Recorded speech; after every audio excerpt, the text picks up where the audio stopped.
Hello and welcome to today's call on coronavirus, housing, and homelessness. As always, we have a very large call. We have over 2,000 people registered for today, so I'm going to give it about a minute to allow more people to join before we move into our agenda. So we'll be back in just a minute.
Hello and welcome to today's national call on coronavirus, housing, and homelessness.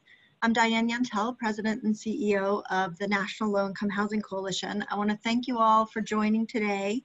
As usual, we have a very large call with over 2,000 people registered, and we have some really powerful speakers and important updates to share today.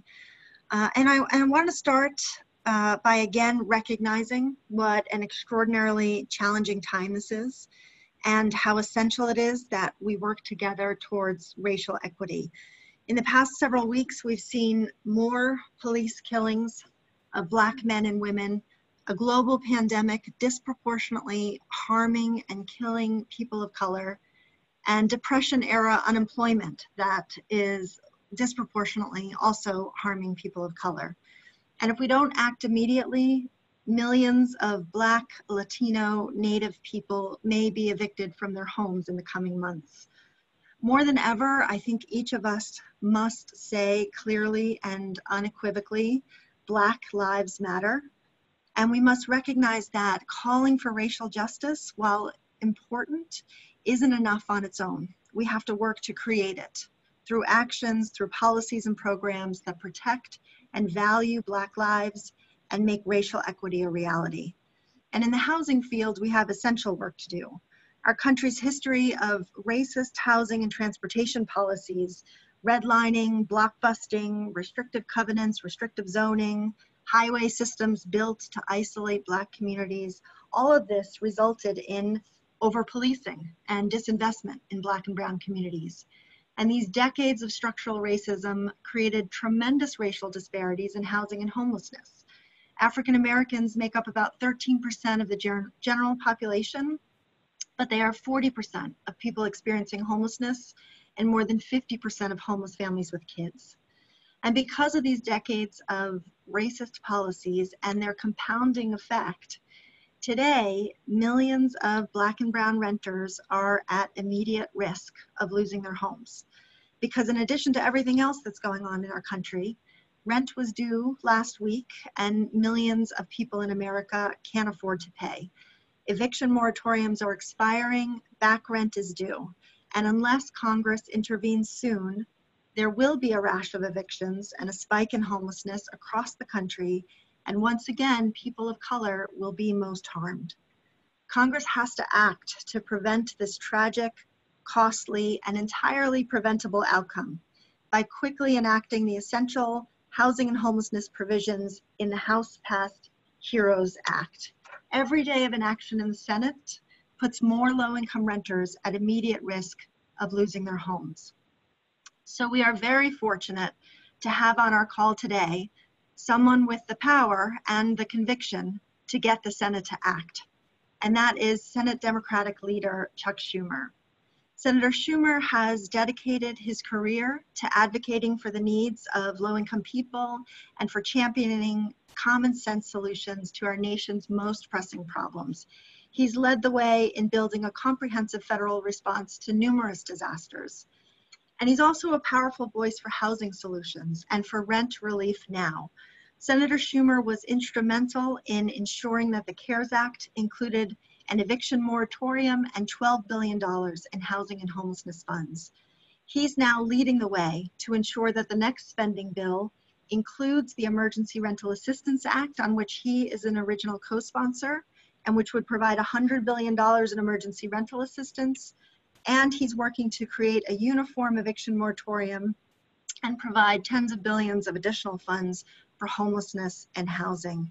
So we're thrilled to have Minority Leader Schumer as a champion for these critical housing solutions, and are really honored to have Senator Schumer join our call today. So Senator Schumer, thank you so much for joining us, and I'll turn it over to you now. Well, thank you, Diane. Thank you, Diane. And it's great to be on the phone with everyone. I thank Diane for that nice introduction. Until I became a minority leader, I was on the housing subcommittee or housing committee, if you will, in the Congress since I got to Congress in 1980, because A, I'm passionate about it, and B, it's such an important issue in New York. So thank you for that nice introduction. Housing is something, and affordable housing in particular, is something I care a whole lot about. So first, I hope everyone on the phone is safe and their loved ones are safe.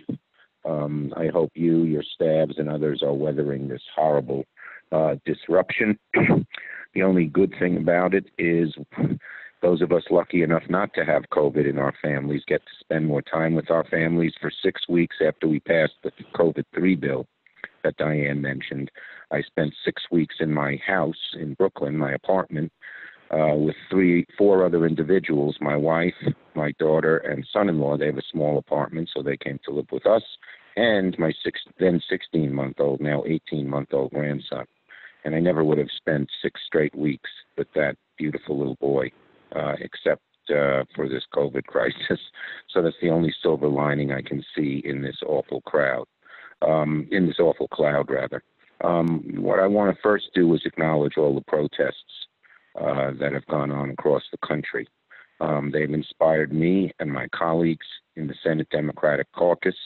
As you know, hundreds of thousands of Americans engaged in peaceful demonstrations against police violence, systemic racism. On Saturday, I joined shoulder to shoulder with my fellow New Yorkers as we marched and sang and prayed and cried and spoke out. It's a rare moment in our history. Injustice stares us so plainly in the face that the institutions of our government have a obligation to respond. And one of the, again, I always try to look for silver linings, even in darkest of clouds. One of the great things is how many people, such a diverse group, and so many young people, are out on the streets every day marching for racial justice. Those of us who worried that the new generation would be just inward turning and always on their computer screens and not caring about the world around them have been proven dead wrong. These kids and everyone else of all ages has done an amazing job awakening America to the consciousness. Martin Luther King, I like to say, held a giant mirror on his shoulders and with his eloquence and brilliance forced America to look in that mirror, and America didn't like what it saw. Well, these marchers are doing the same thing, and it's a wonderful thing that they care so much and that they continue to go at it.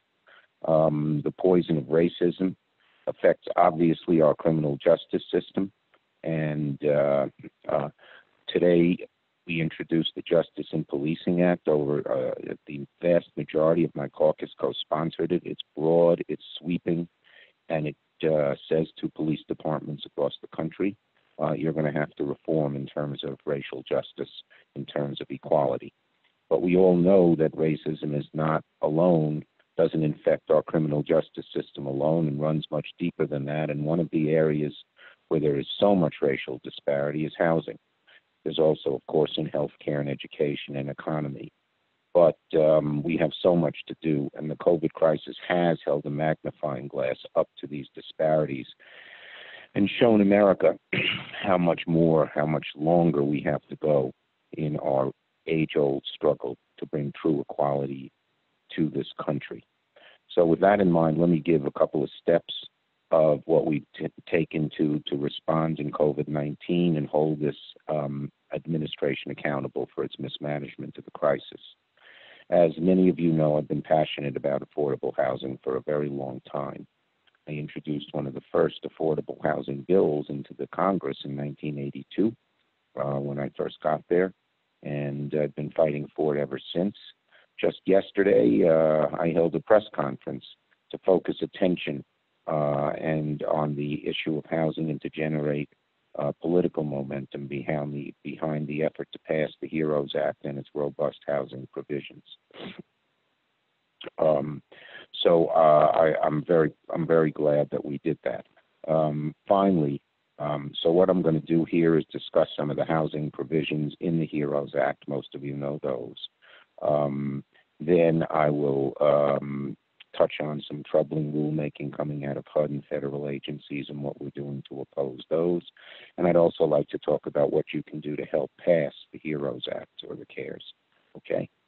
So, first, in the CARES Act, the first bill, the COVID-3 bill, which I largely negotiated with Mnuchin, we had to fight hard for whatever housing we got in there. The administration doesn't seem to give a hoot. We all know that our HUD secretary is not an advocate for housing, for more housing, for fairer housing, for equality of housing, with any kind of the direction, passion, and effectiveness we would like. So passing the CARES Act was a victory in the sense that we fought hard for the eviction and foreclosure moratoriums and the forbearance provisions that were in the final version. As I said, the administration opposed them. We insisted they be in the bill, and they were.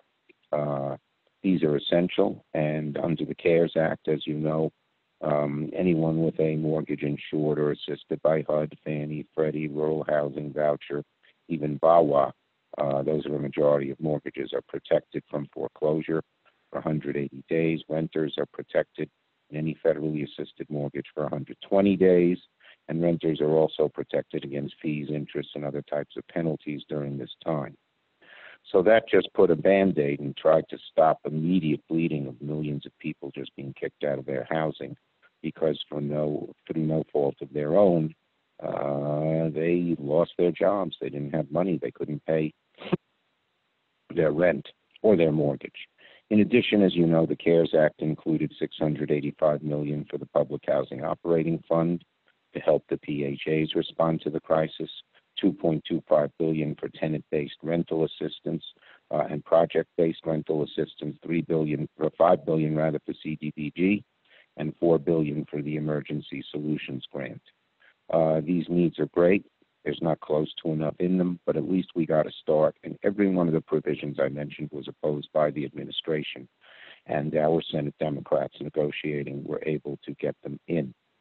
And finally, for CARES, I want to stress that we did get direct money for states and localities, $150 billion. The reason that the bill didn't pass till close to midnight was I was eyeballing Mnuchin and said, we've got to get this. We're not going to vote for a bill that doesn't have it in. And so we got it. But obviously, so that's what's in. We have a lot more work to do. As everybody knows, we're continuing to build on the work that cities, states, nonprofits have done finding alternative housing solutions for unsheltered populations.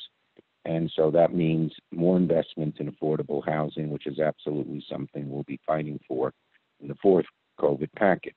We've also got to make sure that HUD is actually allocating the original CARES funding in a timely manner. I just wrote to Secretary Carson urging they allocate the remaining ESG and CDBG funds with comprehensive guidance for guarantees. So here, as you know, is what's in the HEROES Act. And as Diane was nice enough to mention, it was a very high priority for us, the Senate Democrats, and I pushed the House to put it in, and I didn't have to push very hard. The House, of course, totally went along with this. So the $100 billion in rental assistance that's in the HEROES Act is absolutely essential. It's the amount we asked for. They voted for it and passed it.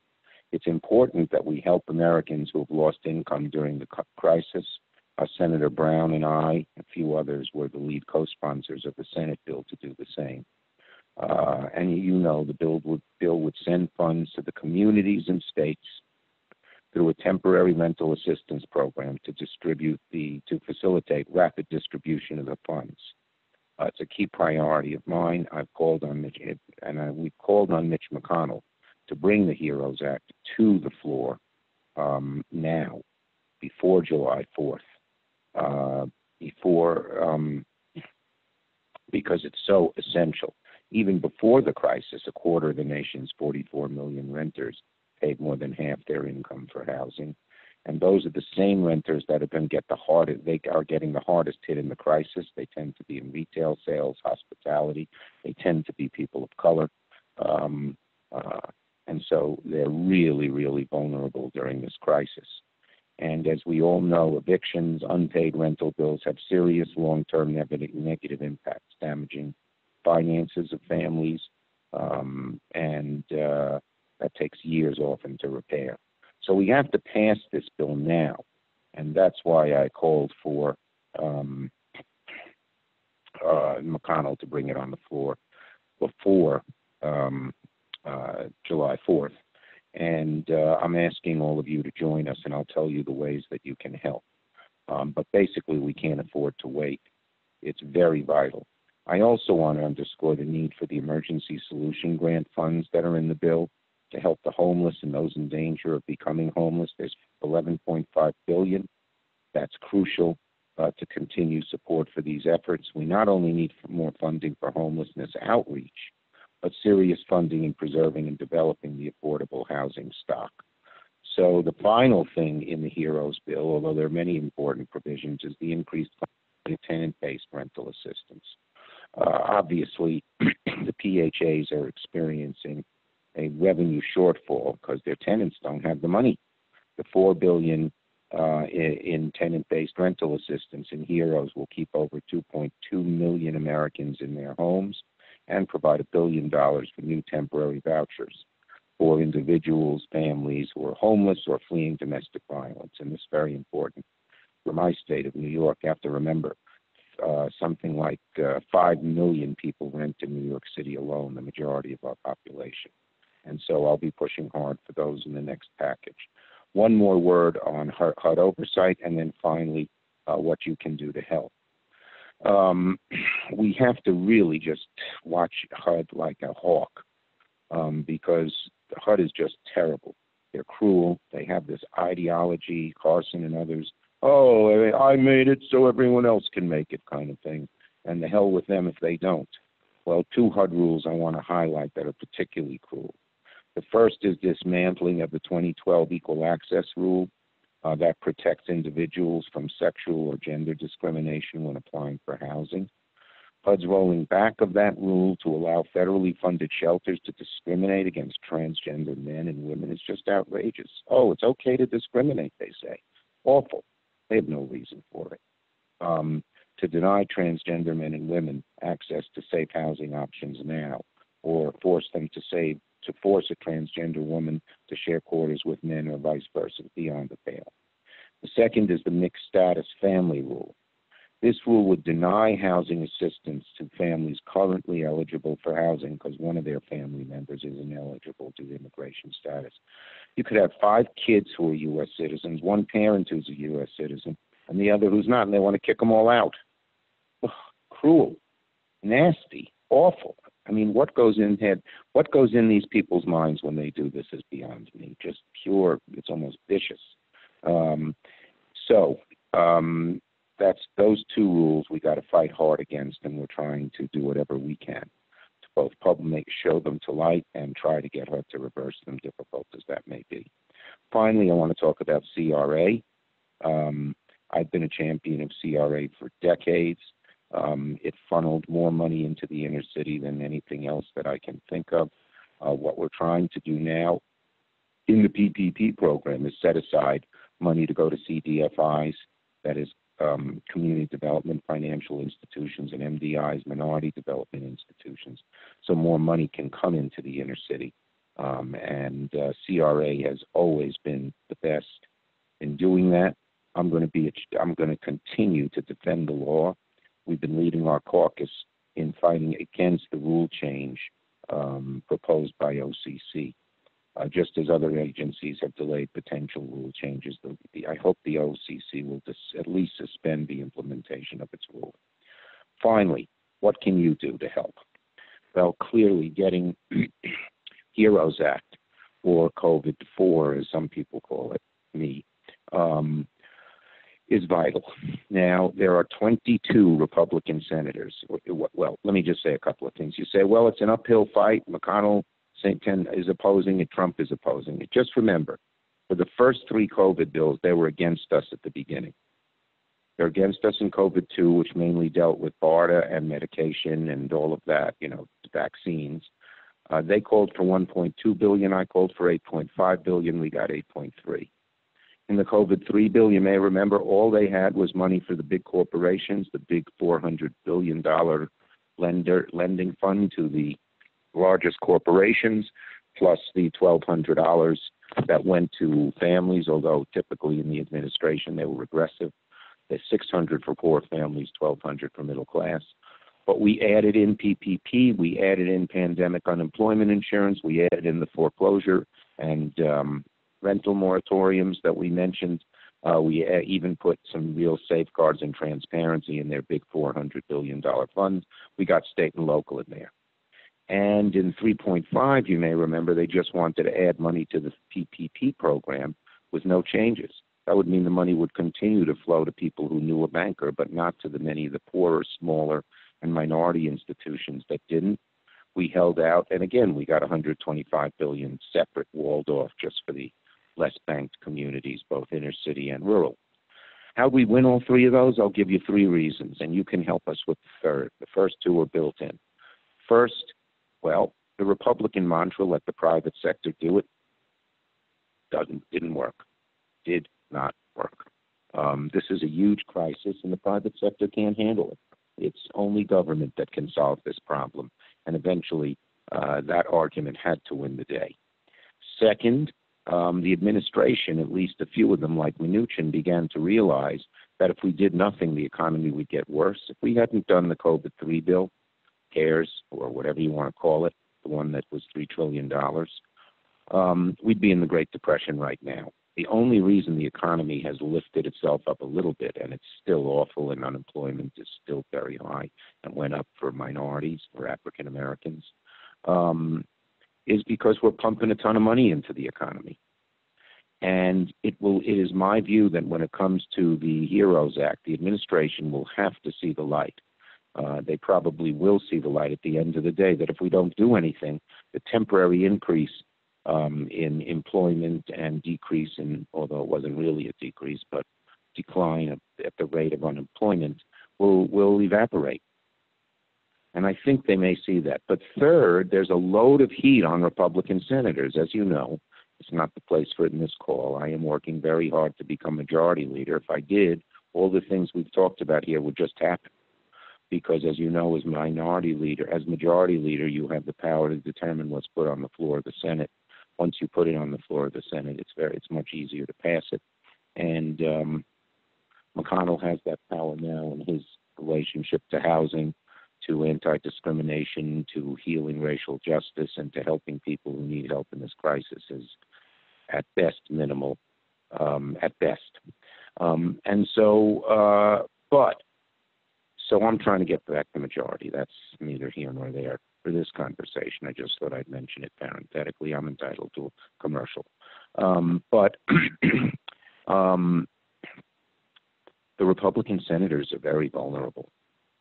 And they're hearing from their constituencies for all sorts of different things that are in the CARES 4 bill, the HEROES bill, or the COVID 4 bill, or the CARES 2 bill, the bill that has the $100 billion, for instance, for rental housing assistance. We need you to put heat. If you're in a state, and I know we have thousands of people on this call, if you're in a state that has a Republican senator, and I'm going to get to Diane a list of the 22 that are the most susceptible, please, you and the people you're representing and fighting for, please get them to tweet, to call, to write, to protest, to picket, the very Republican senators who are standing in the way. Because if enough Republican senators go to McConnell and say, I am feeling the heat, we got to do something, he'll have to fold, hard-hearted as he seems. So please do that. There are 22 of them. I'm not going to read the long list because we don't have that much time, but Diane will have them and give them to you. And please tell them to do it. A letter from your organization means a little bit. 100 calls from 100 people that your organization helps means a great deal more. It doesn't matter if these people are Democrats or Republicans, as long as they're resident citizens of the people, the residents really of the states in which these senators reside matters. Calling someone who's not in your state doesn't mean that much unless you have a personal relationship or connection. So please, please, please do that. We're asking not just you. I've asked all the union leadership. I've asked even, many of the companies that need this kind of help in various industries. We've asked just about everybody to start making these calls. If every one of the 21 senators on the list I'm presenting to Diane got 25,000 calls from everybody, I think we passed this bill. So that's basically the story. I thank you for your good hard work. We have a mission here. It's a mission. It's to bring back the America we've known and loved and has been taken away from us by so many bad people and so many bad policies over the last while. And I hope that you will keep fighting, keep marching, keep tweeting, but please, the number one thing you can do to pass the bill, and it's worked and helped us pass the previous bills, is a massive call, write, letter, email campaign to the 21 senators on our list, and frankly, any other Republican senator. Every Democrat is going to be for all the things I mentioned. So if you have 2 Democrats in your state, then call friends, family, associates, other housing advocates in other states that have Republican senators and get them to make the calls. Okay? With that, Diane, thank you. I know I went on for a while, but there was a lot to talk about. I'm happy to answer a few questions. That was wonderful, Senator Schumer. Thank you so much. Really, really helpful guidance and a call to action. And thank you again for your tremendous leadership in getting the resources that were already achieved in the CARES Act. You mentioned a couple of the ways that you were able to increase funding for line items, and one that stood out to me most was when the administration requested $400 million in emergency solutions grants. And that was the starting line for the Republicans, and you were able to negotiate it up to $4 billion in ESG funds. So essential funding that's communities are putting to good use already. And we will certainly, I'd love to see your list of targets. We have been— you know what, you want me to read it? I got to find it on my email here. Can I read it to everyone? Or is that— Sure, if you want, yeah, of course, if you want to, you can. We've been sending out a target list as well, and we've been doing op-eds and calls and letters into key Republican senators especially, but glad to have you read out the list if you'd like. Yeah, the key is the Republican senators. Yeah. Updated, let's see, list. I'm trying to see how to get it here.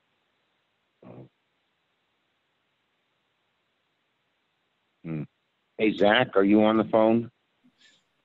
Well, we can send it out. Senator Schumer, you or Okay. Zach can send it to me, and we'll send it out to a full list of everybody who's on today. Everybody. Okay, good. But I'd love— just with so many people on the phone, I wanted them to hear it. But maybe we can get the list if one of my staff is listening, just to email it to me. So we'll go over it before the call's over. But let's go to questions now, so you're not waiting. Okay, great. So one question. So you talked about how we can put the heat on the Republicans, and we will. So another question is knowing that Democrats are focused on a lot of really important things in this next spending bill, like the need for funding for state and local fiscal relief, funding for elections, other really important priorities. So how do we make sure that assistance for renters and assistance for people experiencing homelessness stays at the top of the Democratic priority list when it comes down to final negotiations on a final bill? Well, let me say a few things on that first. You do have, and I should have mentioned this, some great advocates in our caucus. Sherrod Brown's done a great job on this. Maria Cantwell's done a great job on this. There are a whole lot of people who are pushing very hard. Now, all I can tell you is when Nancy and I sit down and make a list of priorities, housing is way at the top. We nearly got some housing money into the COVID 3 bill. And at the last minute, the Republicans just balked. And as you said, there were other things in the bill as well. I think that housing is very high on the list. Our greater danger here is not passing any bill at all, or the Republicans just insist, that we just do state and local kind of thing. But housing is very, very high at the top of the list. And just keep making your calls and efforts. But I think there's so many things in the bill to pass that we want to pass. That's true. But housing is one of the most, if there are 3 or 4 essential things in this bill, one of them is housing. Well, that's great to hear. Thank you. Hi, Senator. This is Emily. Sorry to interrupt. That list is on your email right now. Thank you, Emily. We'll do it at the end. Go ahead, Diane. Keep going with the question. Great. Yeah.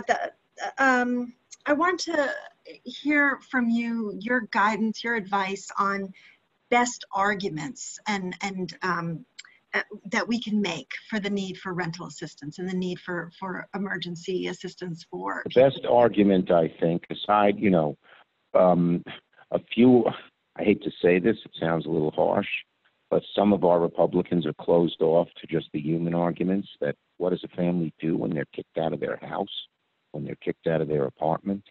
But the economic argument that when that happens, our whole economy goes into a tailspin. And the members of the family are less able to work. The kids are less able to learn in school. The health care of the people who don't have a roof over their heads and become homeless gets much greater, and the costs get much greater to society. To many of the Republicans, it's the economic effects, not only on the people affected, although that should be enough, but on the greater economy is the strongest argument we can make. And you also, the other thing is that some of them are more friendly with the landlords. But if the landlords aren't getting their rent in a time like this when unemployment is as high as it is, it's going to hurt their properties. And I would not be shy about making the same argument to some of the housing owners about the need for this.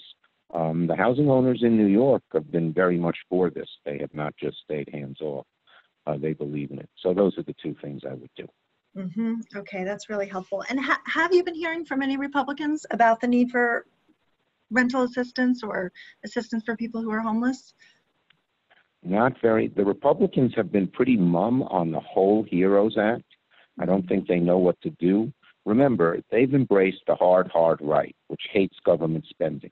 Club for Growth, which has enormous weight in the Senate or the Republican caucus, would rather have spent no money.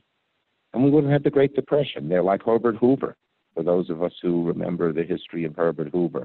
But Zach, is there anyone we think who might be an advocate on we just need them to vote for the bill and tell McConnell to bring a bill to the floor, because we'll do most of the advocating. But is there any Republican who comes to mind as a particular advocate? Not one that has talked to me, but maybe, Zach, you have some staff knowledge on this.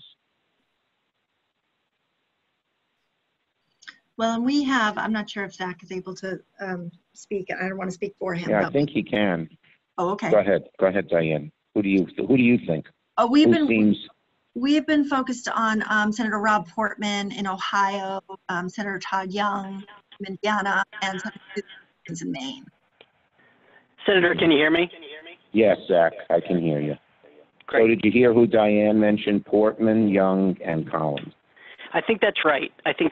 And there's Senator Rounds on the committee has been somewhat receptive, but I think that we can continue to try and push on those that understand the need and particularly have been more engaged on the housing issue. Maybe Senator Scott. So Tim Scott, that is. So we can certainly coordinate there, and if there's any receptivity, we'll make sure and double our efforts. Great, thank you. And but again, the number one thing any of these people can do if they want to help housing is force McConnell to, start negotiating on the basis of the HEROES bill. Yeah. Because a lot of them say, oh yeah, if there's a bill, I'll support housing in it. But if there's no bill, or a bill that's so slimmed down that, it's almost ridiculous to negotiate about, we'll lose. So don't forget to make the dual argument with them. Okay. Because they can say to you, oh, yes, I support housing, but if there's no bill on the floor, what's the point? Right, absolutely. Okay, well, Senator Schumer, you've been so generous with your time, but I do want to give you, if you have that list and you'd like to read it out. Yes, right, here it is, here it is. I'm going to read it out for everyone, but Diane will have it and distribute it to all of you. But here are the top targets, and for a variety of different reasons. And some of these people may not be housing advocates, but they're advocates for some part of the bill and might be susceptible to the kinds of phone calls and pressure that we've asked people to do. So here it is. It's Rubio of Florida, McSally of Arizona, Tillis of North Carolina, Cassidy of Louisiana, Collins of Maine, Hyde-Smith of Mississippi, Romney of Utah, Gardner of Colorado, Portman of Ohio, Rounds of South Dakota, Daines of Montana, Blunt and Hawley of Missouri, Capito of West Virginia, Ernst of Iowa, Fisher of Nebraska, Hoven of North Dakota, Moran and Roberts of Kansas, Sullivan and Murkowski of Alaska, and Bozeman of Arkansas. So that's the list. Go to work, and I'm available anytime with any suggestions, thoughts, or whatever you have. I believe in housing so much, and I think it's the neglected part of the federal budget. We do less, even when the Democrats are in power, we do less for housing than we should, and we've got to do much more. Thank you so much. This will be a good start. Thanks, Thank you, Diane. Senator Thank you, Schumer. everybody, for listening. Take care. Thank you, Senator Schumer. Take care. Bye-bye. Bye. Okay, so we will be sure to send out to everybody that list that Senator Schumer recommends, and we'll talk a little bit later in the call and on our legislative working group call tomorrow about tactics and next steps on that. So I want to turn to the next speaker on our agenda, and that is Amanda Andere. She is the CEO of Funders Together to End Homelessness, and she's a leader. She's really one of our country's foremost leaders on the work to center racial equity in ending homelessness and in housing poverty and beyond. And I'm so glad to have her on today's call to address anti-Blackness and achieving racial equity. So Amanda, I'll turn it over to you. Thank you so much, Diane. I first want to acknowledge that Black people in our work are hurting in ways that feel the same and new. We are hurting because the system is not broken.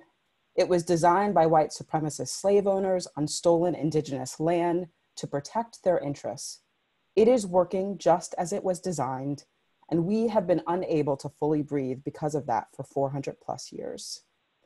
I hope in recognizing the pain of your Black colleagues and colleagues of color, that white leaders are creating space for them to grieve and process, and not putting the burden on them or them alone to resource and lead the work of racial equity and creating anti-racist policies and culture in your organization and communities. I know the focus right now is on the police and George Floyd and on individuals like the ones who publicly lynched Ahmaud Arbery. But we as a movement to end homelessness and housing poverty must realize we are complicit in the structural and historical racism that suffocates our country. That the lack of basic housing and health resources contributes to the violence and death of Black people and people of color. And even the good intentioned way we work to achieve housing stability, we can still deny access to people to fully live their lives free from oppression. Racism isn't a bug, it's a feature. Actually, it's the chip that powers the whole operating system. We can't water down the reality of white supremacy, anti-Blackness, systematic racism, and go to the comfortable space of diversity, equity, and inclusion, mistaking equality for equity, thinking that if programs or policies serve people who are Black or brown, I hear that a lot from people in our housing movement, that they will achieve racial equity or justice. To be anti-racist, we have to do an impact analysis of what got us here and work to change those structures, not just add more money to the problem and contribute to the layer cake of racism, where we put seemingly good policies and resources on top of the structures that were designed to oppress Black and Indigenous people. There's a fundamental misunderstanding that racism manifests only in the segregation of races. That if we welcome people of color into our workplaces or communities, they will begin to filter up through the system, eventually rising to the tops of our organizations, magically bringing equity and peace along with them. This is a lovely but misguided and intentional naive vision of what racial equity and racial justice could be. The vision fails to address the history of racism that exists in the ways in which we bring people of color together and exploit their labor, resources, and bodies. Moreover, racism is embedded in the framework of our society and lives within all of our systems, and thus cannot be defeated through interpersonal and institutional efforts alone. I can't tell you how to address anti-Black racism or be anti-racist in the time that we have today, but I can tell you what we are doing is not working. Anti-Blackness is defined as the debasement of Black humanity, indifference to Black suffering, and denial to Black people's right to exist. Anti-Black racism is prejudice, attitudes, beliefs, stereotyping, or discrimination that is directed at people of African descent and is rooted in their unique history and experience of enslavement and colonization. Start with that framing as you examine every crevice of your organization, its policies, and the policies you promote. Are you dismantling anti-Black racism, or is your work neutral to it?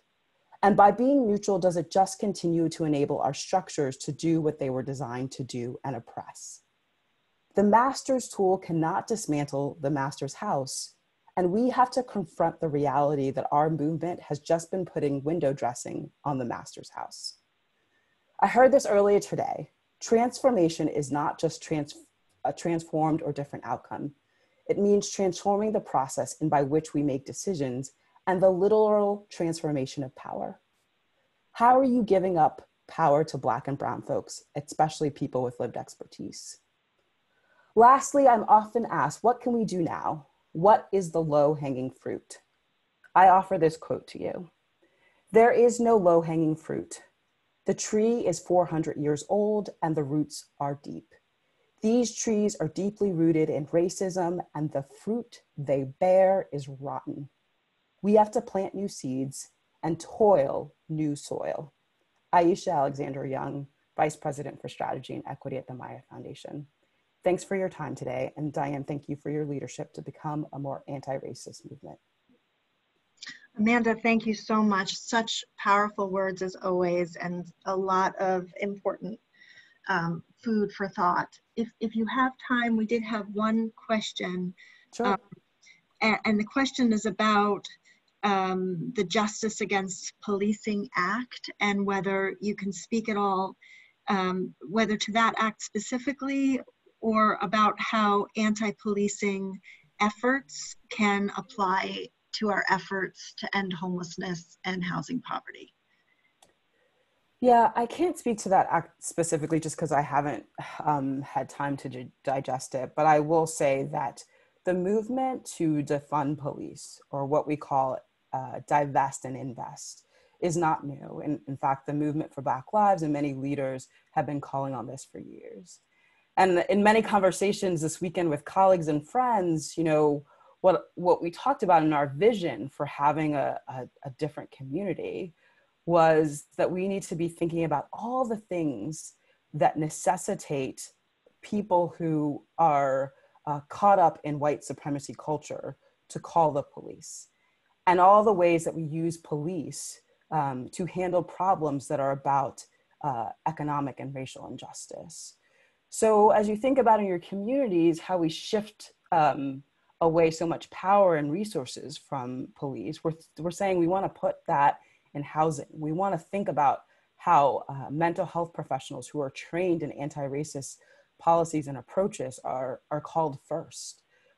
We want to put resources into defunding systems that continue to oppress young people. And so I would encourage us to have nuanced conversations around what does it mean to defund police? And I would think if any movement, our movement, would understand that we have better options around safety and that we have an option to ask community what would make them feel safe.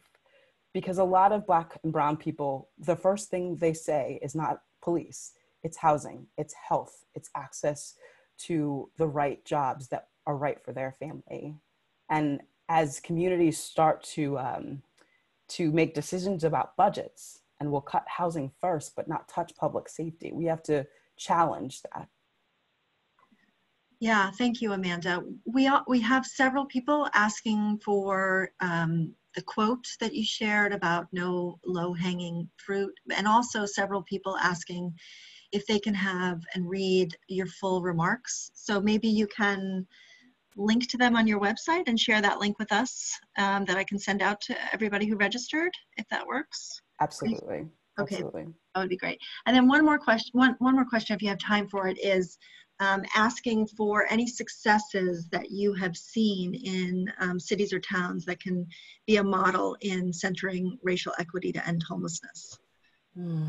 That is such a good question, and one I get often. I want to remind us that we are on the beginning of this journey around centering racial equity in our movement. In fact, we only really began to speak of it in the last 4 or 5 years. So I would point people to Seattle and the work that they did with the National Innovation Service to re-examine their whole governance system to center racial equity. I would point to Los Angeles and the work that they're doing with their ad hoc committee on Black people experiencing homelessness, and to center the work of racial equity, including putting actual staff resources in LASA. I would, and many other examples that I'd be happy to share with you, Diane, but I just want to remind us that we're so young in really tackling this issue. And I think the progress that has been made is that I see a lot of communities having deep conversations and not letting go of those conversations and doing the tough work and pushing forward. Yeah, okay. Well, thank you so much, Amanda. Thank you for your really powerful words and for your leadership now and always. And please do share those remarks with me so we can share them out with the whole network.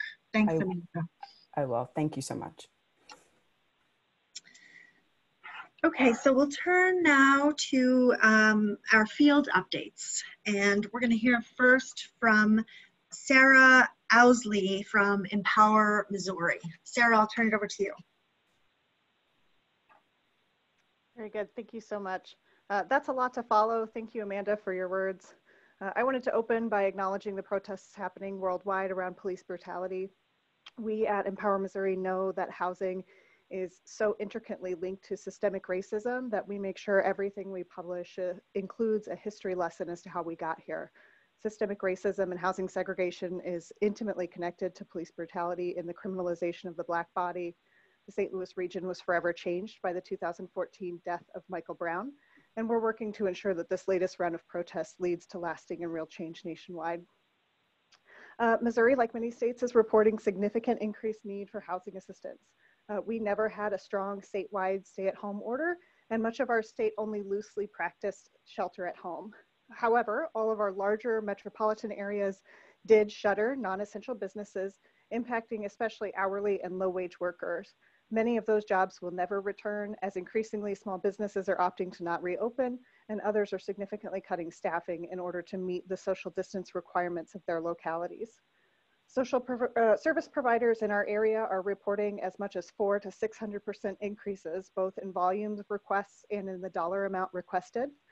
We've been pressing on local municipalities to prioritize rental and mortgage assistance for our neighbors with low incomes or lost wages, especially as eviction moratoriums are set to expire. In addition, quality of housing is particularly important with a global pandemic of a respiratory-based illness. In St. Louis, for example, more than half of the housing stock was built before 1939 and is in need of extensive repairs and upkeep, especially for seniors. Speaking of those eviction moratoriums, I'm hearing from many of the law firms we work with that they have clients who are facing eviction out of federally subsidized housing, even with the CARES Act banning this practice, because it's difficult for tenants to know if their home is federally subsidized, and they are usually unrepresented in eviction court.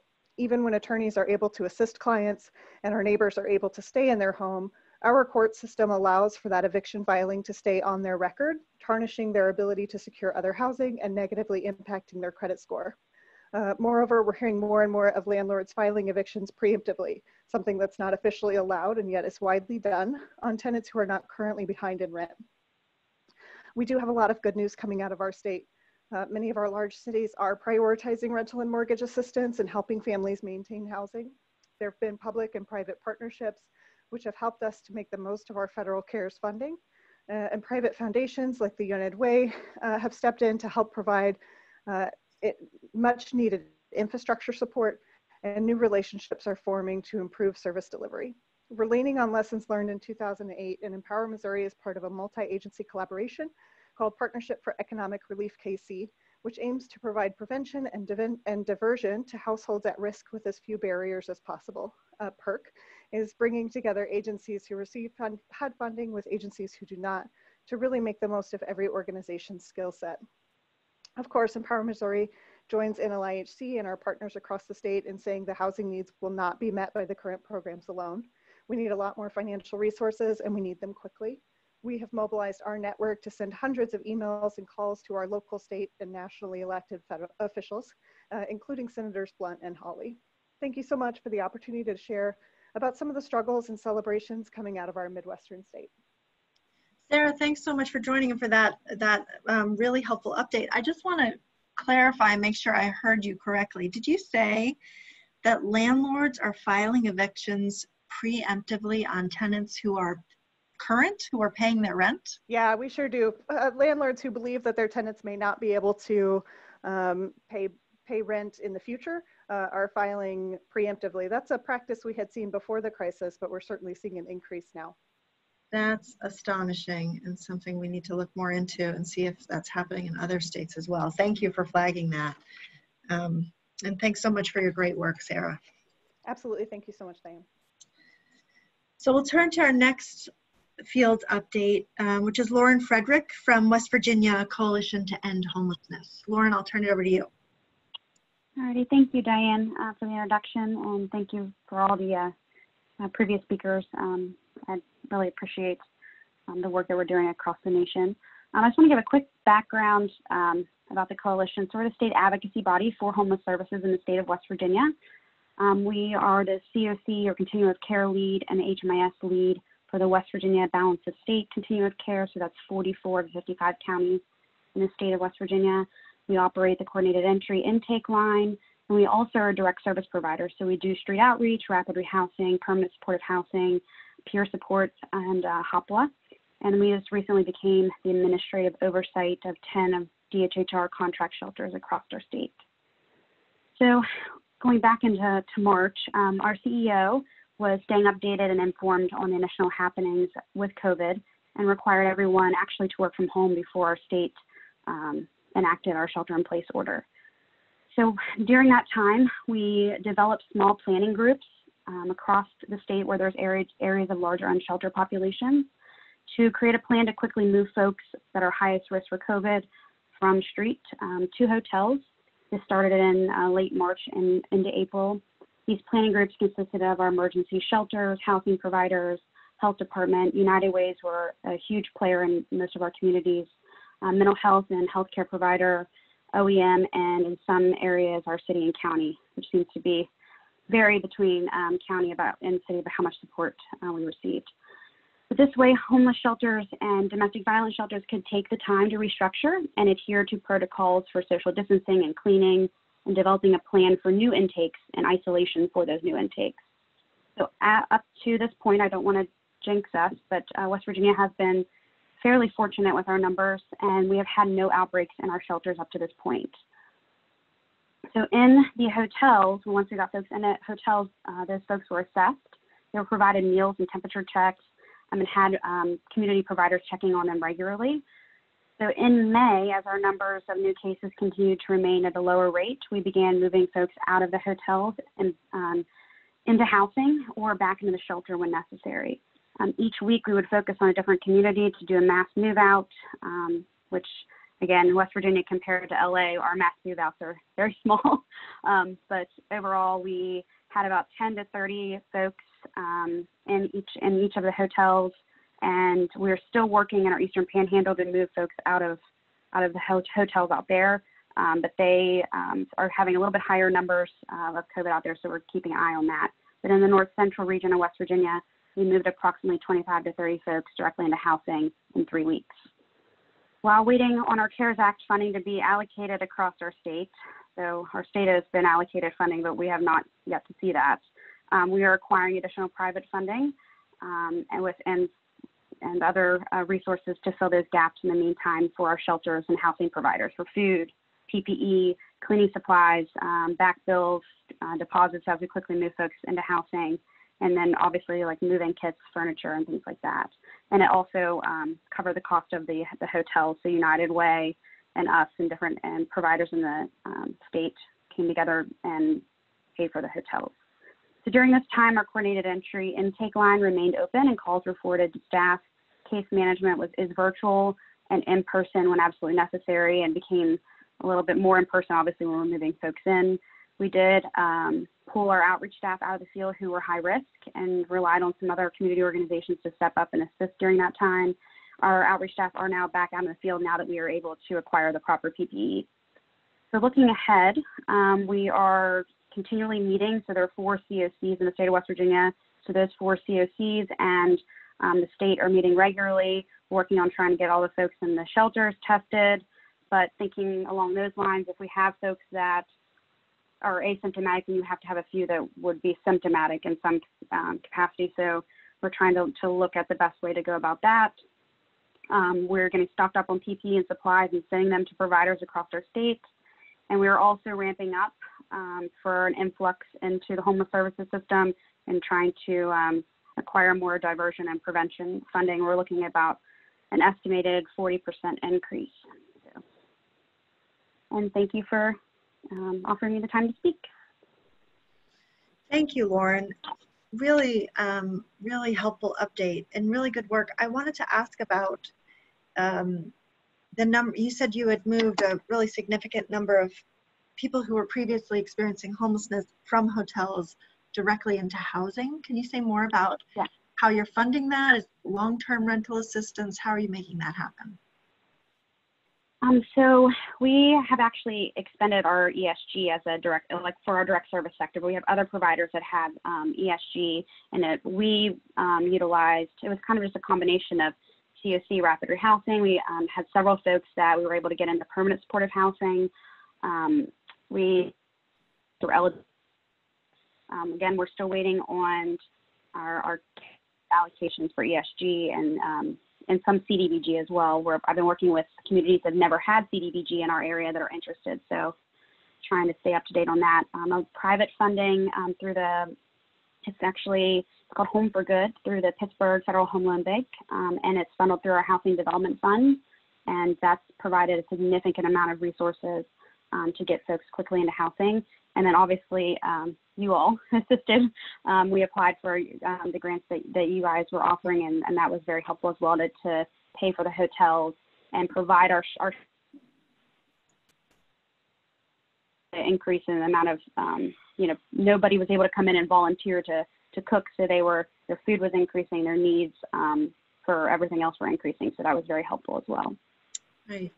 Okay, and there's one other question that came in for you, which is asking what data did you use to base the anticipated 40% increase in homelessness on?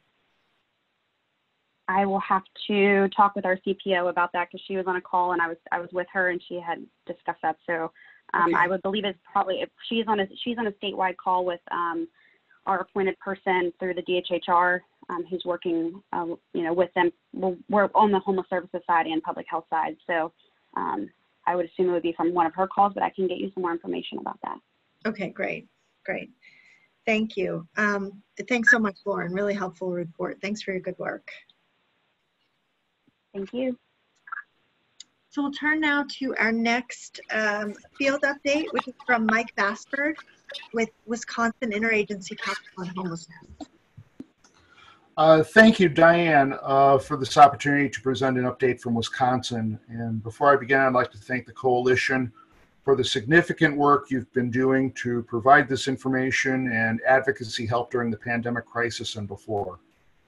On Friday, Wisconsin hit a milestone of 20,000 positive diagnoses for the COVID-19 statewide. The pandemic has had a substantial effect on the state. Businesses have been shuttering, with over 600,000 Wisconsinites having filed for unemployment benefits. Homeless systems around the state have been especially stressed by this. Communities and nonprofits have been spending a great amount of money on non-congregate sheltering and other community support. And there's been an increase in unsheltered homeless encampments, and emergency shelters have had to adjust their operations to allow for social distancing, which has led to capacity limitations and some locations even closing to new intakes. The state's continuum of care and agencies have engaged in an absolutely heroic effort in keeping people safe. And while there have been homeless people diagnosed with COVID in Wisconsin, we have been fortunate not to have widespread outbreaks amongst the homeless. On March 24th, Governor Evers and Department of Health Services Secretary Andrea Palm announced the Safer at Home order limiting social gathering in Wisconsin. Among the restrictions were safeguards for tenants from having their landlords enter their units for anything other than emergencies. On March 27th, the governor and the Health Services Secretary announced Emergency Order 15, which was a 60-day moratorium on evictions for non-payment of rent and foreclosures for non-payment. On April 16th, the stay-at-home order, which at the time was set to expire on April 24th, was extended to May 26th, and the administration began guidelines for reopening Wisconsin through a stepped reopening process.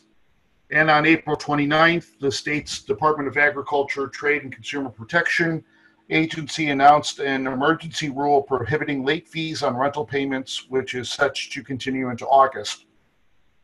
Subsequently, though, the leadership of the Wisconsin State Legislature, controlled by Republicans, took the governor and the Health Services Secretary to court, and the Wisconsin State Supreme Court struck down the Safer at Home order with immediate effect and with no alternative plan on May 13th.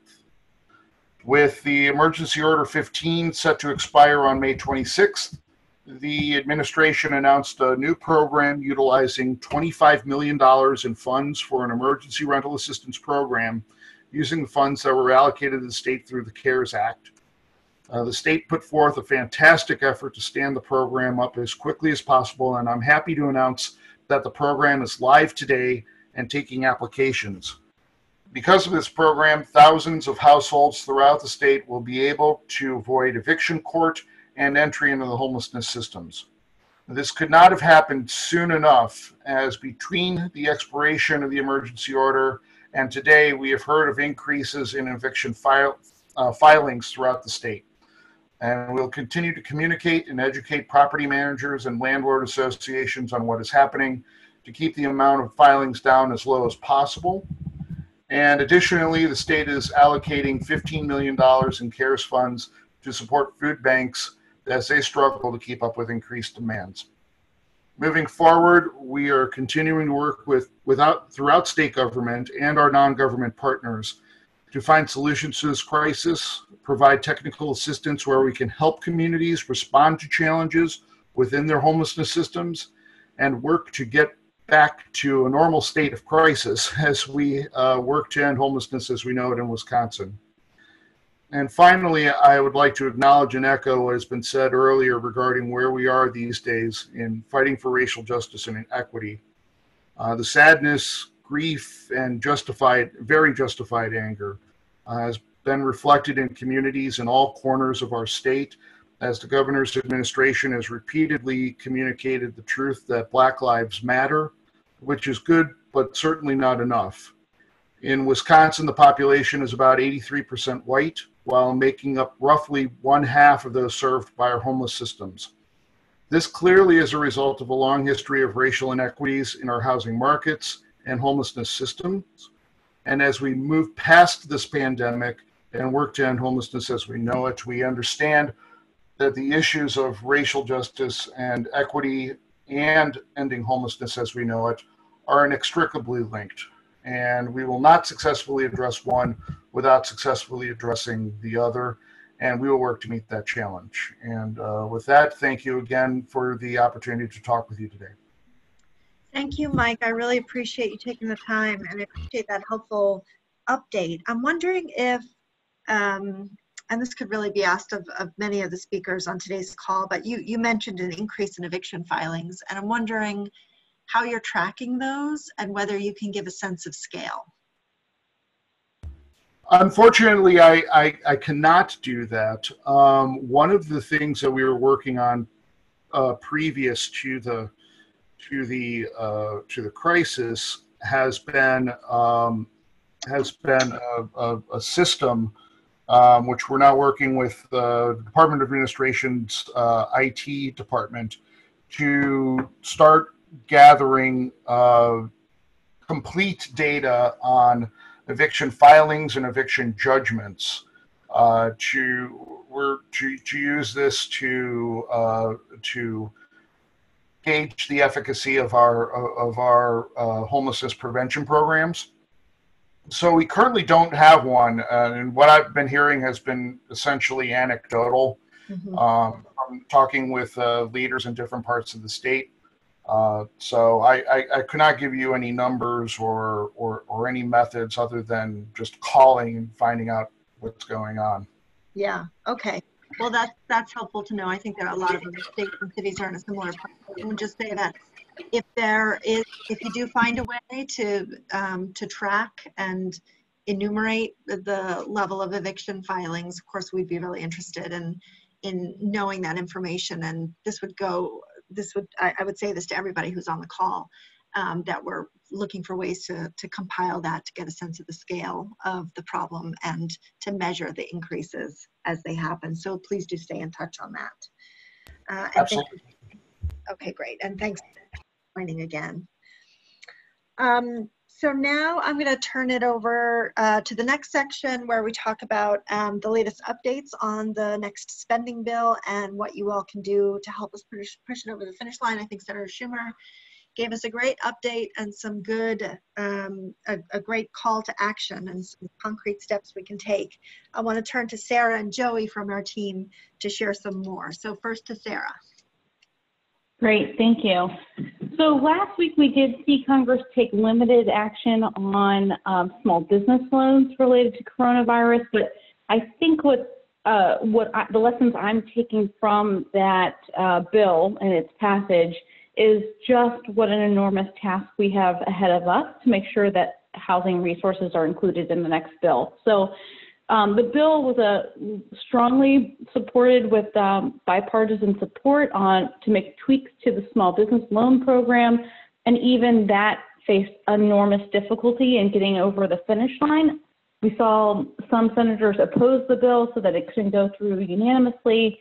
We saw a lot of back and forth, and a lot of Republicans talking about being very concerned that these emergency dollars were lasting longer than what they had hoped for, and growing concerns about deficit spending. So we're hearing the same things when it comes to the next coronavirus package too, and we sort of saw that play out last week with this PPP loan bill. But other than that bill, it's been relatively quiet in DC as it relates to the coronavirus package.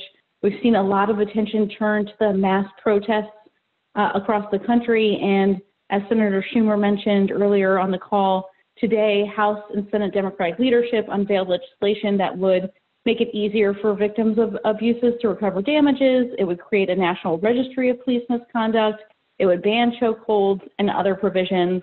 We've heard that that bill is likely to be voted on in the House sometime in the next several weeks. And so in addition to coronavirus, there's a number of things that are on Congress's to-do list. So I'll talk a little bit more about the coronavirus package in terms of timing and what folks can do. And then I wanted to mention very quickly some information about appropriations and infrastructure, since we've been getting a lot of questions about that. So in terms of timing, we're still hearing end of July as a target date for when this next coronavirus package could be enacted. End of July is also when unemployment insurance runs out and other provisions that were in the CARES Act will expire. We've as Senator Schumer had said, we really haven't heard much from Republicans on how to respond to this bill or what their asks are. It's been relatively quiet, and I think this last week that it's been more quiet than usual. But we do still believe that this is really our best and last opportunity, most likely our last opportunity to get resources to communities to address housing stability during and after the pandemic. And so that gives us several weeks to continue to put pressure on Congress to pass those resources. So what can you do about it? First, it's incredibly important for you to continue to contact your members of Congress about just how important housing and homelessness resources are needed. If your senator or representative is not a co-sponsor of the Emergency Rental Assistance Act, please ask them to join on. So far we have 38 co-sponsors in the Senate, 155 co-sponsors in the House, but we'd like to see as much support for that bill as possible. So if you have a senator who is Senator Warner from Virginia, Cantwell from Washington State, Shaheen from New Hampshire, Carper from Delaware, Sinema from Arizona, Tester from Montana, or Manchin from West Virginia, please continue to reach out to them and ask them to sign on. And if you have a House member who's not on the bill, please ask them to be a co-sponsor. If you have a member of Congress who is a co-sponsor, keep weighing in with them. Don't just let the advocacy stop there. Ask them to weigh in with their leadership, ask them to weigh in with Senator Schumer or Nancy Pelosi, and ask them to continue to make housing a high priority as they go into negotiations. I was so excited to hear Senator Schumer say that housing was probably in the top 3 or 4 priorities for Democrats. We want to make sure it stays there. And so that really requires us to continue to press our members of Congress to be weighing in with them as they go into negotiations. Third, I'd say it's really helpful to continue to engage with them several times. We know that it's going to be several weeks before this bill passes, but you should continue to engage with them weekly about what updates you have in your community, how these resources are going to be important to them. And lastly, I'd say if you really can communicate the sense of urgency for these resources, if you're a low-income renter who needs assistance, or if you work with low-income renters who need assistance or people experiencing homelessness, think about how you can share those stories with members of Congress. I think putting a human face, a personal face on what the needs are is going to be really important to putting more pressure on them to include these resources in the next package. I did want to say something quickly about appropriations and infrastructure spending. We've heard that the House and Senate are moving forward with their processes. We'll likely see the House mark up its bills in early and mid-July. And we've heard that the Senate is going to be marking up their bills as well towards the end of this month and after the July 4th recess. I don't think we'll see a final bill until the end of the year after the elections, but we're starting to see that move forward. And one of the things I'll be looking for in those appropriations bills is how they deal with the additional housing costs that we expect to see that need to be addressed, that go above and beyond what would be in the HEROES Act. The second thing I wanted to mention is the infrastructure bill. We had on our call last week Nancy Pelosi, who mentioned that the Housing is Infrastructure Act will likely be included in any package that Democrats vote on in the House. We've heard that they will likely vote on it before the August recess. And we're looking forward to seeing how that goes. I know that committee is working right now to make some tweaks to that bill, and we're weighing in with them. But it would include at least $70 billion to fill in the backlog of capital needs for public housing, $5 billion for the National Housing Trust Fund, among many other investments. I think it's going to be very difficult to get that bill across the finish line this year, but it's really important that Democrats are setting these housing resources as part of their marker for what they want to see in any final infrastructure package. And with that, I'll turn it back over to you, Diane. Great, thanks so much. That was a great report, Sarah, really helpful. And I just reiterate what Sarah said and what I think Senator Schumer said, is that our biggest challenge right now is the possibility of a next spending bill not happening. And he said, and I think we believe that that's not likely. There is likely to be something, but our work has become harder over the last couple of weeks. And that is also in part, Sarah, I'm not sure if you mentioned it, you may have, but the somewhat surprising unemployment report last week that showed the overall unemployment numbers going down. Of course, Black unemployment increased, Black youth unemployment increased even more, but the headline from it was that unemployment has gone down, and so some Republicans have seen that as another reason to take a pause on a next spending bill. So all the more reason for us to keep beating the drum and keep really underscoring the urgency of rental assistance. So I want to turn it to Joey, also from the NLIHC team, to talk a little bit more about specific actions you can take to do that. Joey? Hi, Diane. Thanks so much. And I think I can be brief today. I think Senator Schumer and Sarah, who spoke before me, both did a great job of covering a couple of different ways that people can take action. If you were listening to Senator Schumer's remarks, and I believe you all were, then you heard him say a number that at first sounds kind of alarming, that he thinks if 25,000 people reached out to each of the 22 identified gettable Republican senators, then they would succumb to that pressure, and that they would take action on the HEROES Act and be supportive of the housing elements of that bill. Now, obviously, 25,000 sounds like a really big number, especially because in many of the states that are represented by Republicans, we don't always have extremely large housing advocacy operations. But the truth is, so many people are currently being faced with high doubts of whether or not they'll be able to maintain their housing throughout the recession, that we will surely benefit from more and more people sharing their personal experience and sharing some of their worries about housing insecurity. So to the extent that you're reaching out to your network of homeless service providers, of housing providers, of neighborhood associations or resident and tenant leaders, encourage them to reach out to their members of Congress with as many personal stories as possible. But Senator Schumer also mentioned that for many of the Republicans who are being targeted, they care very much about the business and economic argument, and this is very true. We think that because the $100 billion of rental assistance is very appealing to many landlord communities and landlord associations, finding partnership with them in that particular ask can be really helpful, and we encourage you to do so. We have at NLIHC several examples now of states that have done significant sign-on letters that they sent to specific senators and have followed up on those sign-on letters with virtual meetings that they've done with their coalition and with the senator or the senator's staff. And so we can provide some of those examples and help you put together your own state-based letter.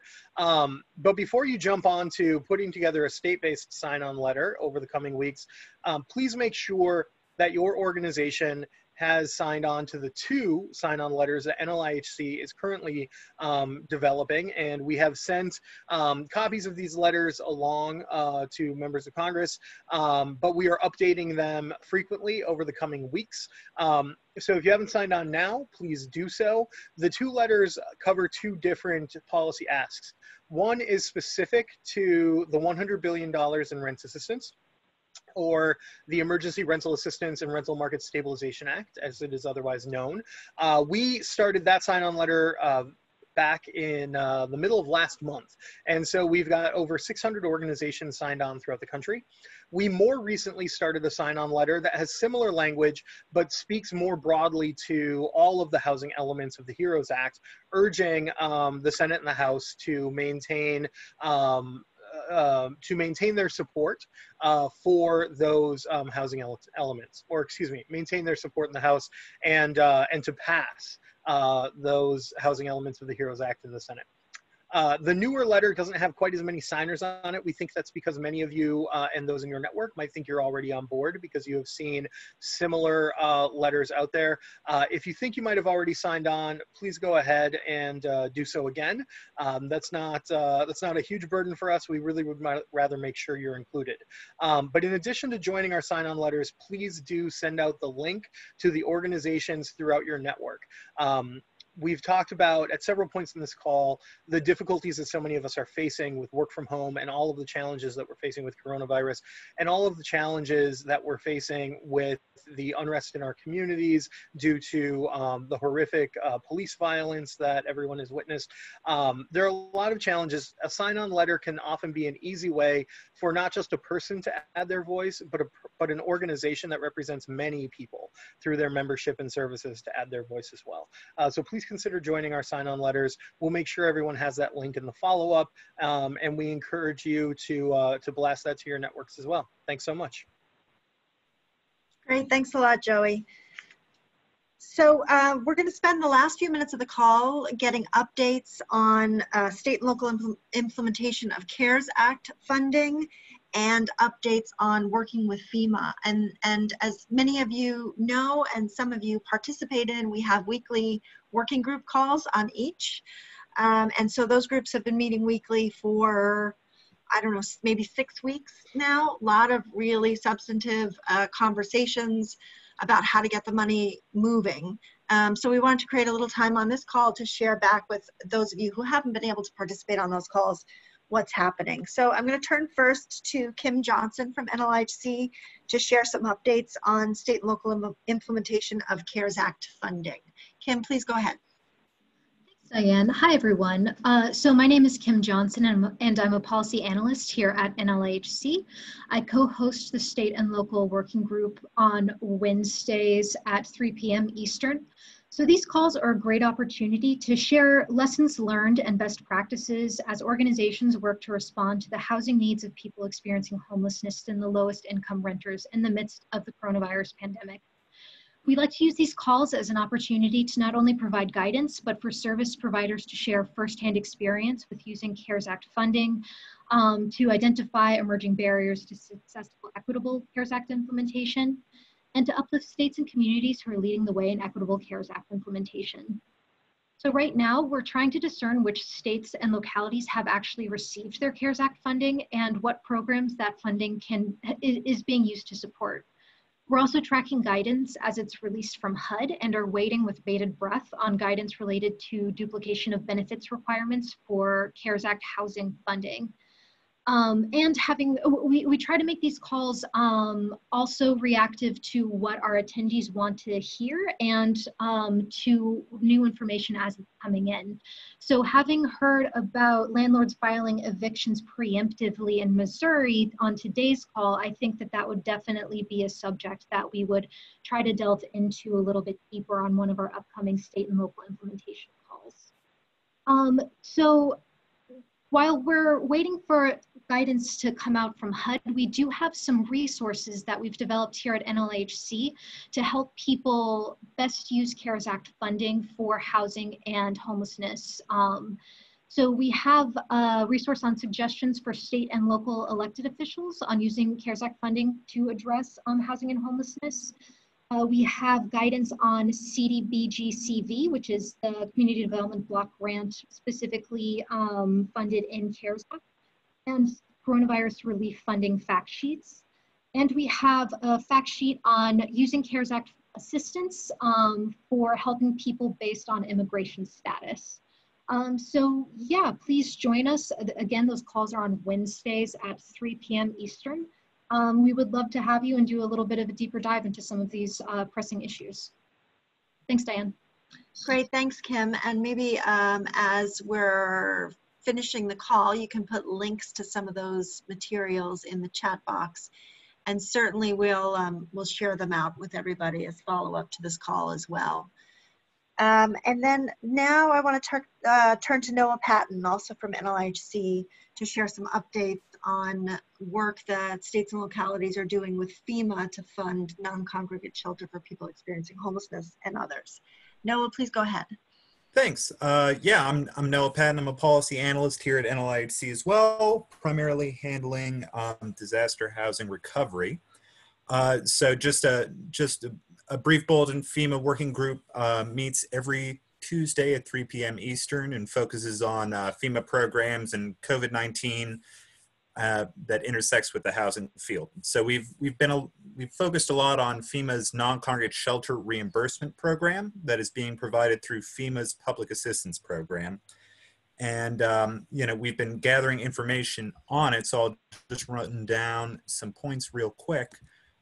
So currently we have 44 states that have statewide approvals for FEMA non-congregate sheltering reimbursement. Each state's approval is independently extended by their corresponding FEMA region. But however, FEMA has told the working group that their incident period, or the period where reimbursement is possible, will conclude at the expiration of the HHS public health order, which is set to end on July 22nd, but is subject to extension. We've been looking at what will happen when the incident period concludes, specifically how folks will be transitioned to permanent housing out of these non-congregate sheltering situations, as opposed to being returned to shelters or the street. FEMA should be releasing greater guidance on this shortly, but we've been told that ESG will play a large role in being used to expand rapid rehousing and permanent supportive housing programs to handle that. FEMA's under the impression that because HUD has expertise in housing and has dedicated housing funding, once that incident period ends, getting those folks into permanent housing becomes HUD's responsibility. So what is concerning about that is that a lot of states and local governments already have plans for using those ESG dollars and plan on using them for a wide variety of things.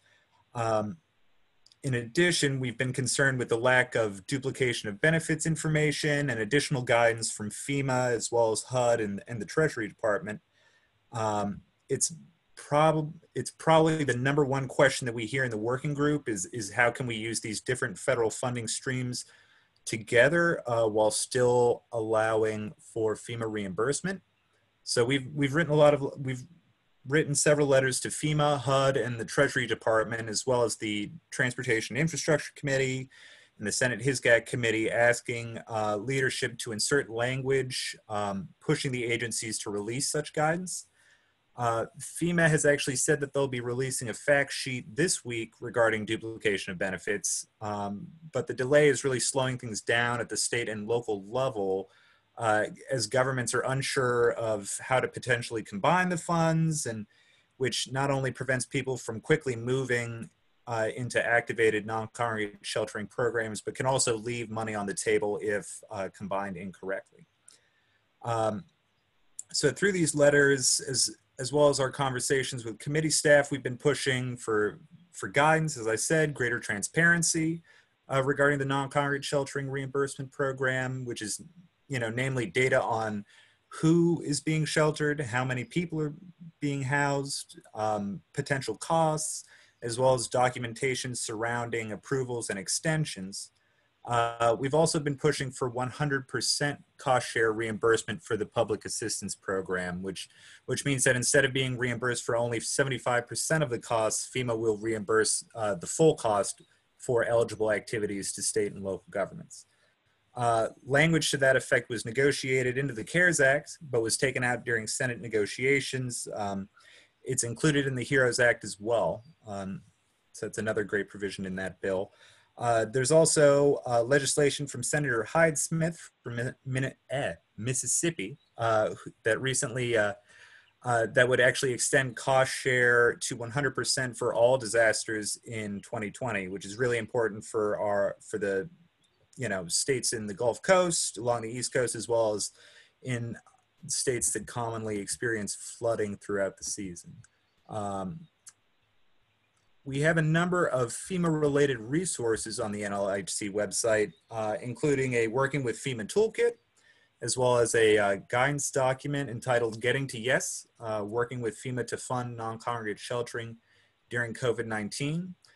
These documents will be regularly updated as we find out more information about all these programs. And the Getting to Yes document actually includes some best practices and recommendations for ways to advocate for extensions of FEMA reimbursement, the state and local level through local emergency managers and public health officials. We're also going to be collecting some best practices regarding transitioning folks from non-congregate sheltering into permanent housing. And we'll continue pushing to gain public access for reimbursement approval and extension documents. You can access some of those in the Getting to Yes document that is on the site right now. And we'll be sure to send that out after this call. Yeah, I think that's it. I'll kick it back to Diane to end. That's great, Noah. Thanks for sharing. The group has certainly been doing a lot of really important work, and that was a great overview. And we'll start moving forward on these weekly national calls. We'll start giving some additional updates as we have them on the state and local implementation of CARES Act funding and working with Fema, especially since some really important deadlines are coming up relative to FEMA funding.